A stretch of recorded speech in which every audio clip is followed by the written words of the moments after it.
Yesterday we did the West, so today let's look at the best Eastern teams to not win the Cup. The 22-23 Bruins literally set an NHL record for most wins and points in a full season, so when they blew a 3-1 lead in the first round, it was very disappointing. The 05-06 Sabres went far in the playoffs despite losing Tim Connolly and half their D-corps to injuries. Many speculate they could have been the 2006 champions if not for these injuries. Realistically, any of the last 5 Hurricanes teams could have won the Cup, but I like the playoff roster of the 23-24 team the best. Although the 16-17 Blue Jackets had that amazing 16-game winning streak, the 18-19 Blue Jackets had a stacked roster after the trade deadline and finished the season 7-1 before sweeping the first-place Lightning in the first round. The 2010-2011 Red Wings were a solid team and was one of the last chances the core had at winning one more cup. The Panthers rose out of nowhere in 2021 and gave us our first glimpse into what was to come.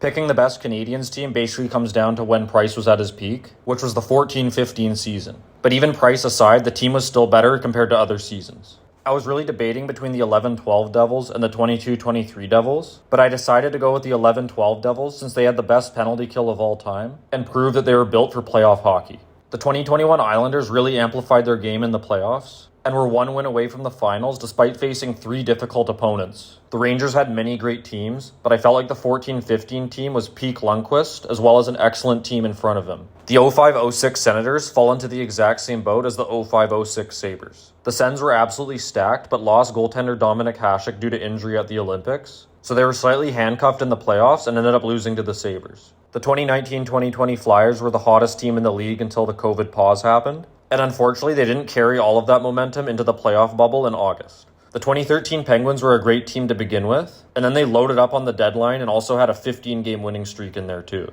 Somehow the Bruins kept them to only 2 goals in the Eastern Conference Finals. The 14-15 Lightning were an all-around great team and nearly won the Cup. It was basically our first glimpse into what was to come for many years. The Leafs are similar to the Hurricanes where you can pretty much pick any recent team, but I felt like their 21-22 team was the best. The 09-10 Capitals had prime Ovechkin, Backstrom, and Semin, as well as a decent team around them. But unfortunately, they ran into Yaroslav Halak and the Canadiens in the first round and blew a 3-1 series lead despite having 33 more regular season points. Here's a quick overview for all my picks for the East, and here's a quick look again at my picks for the West.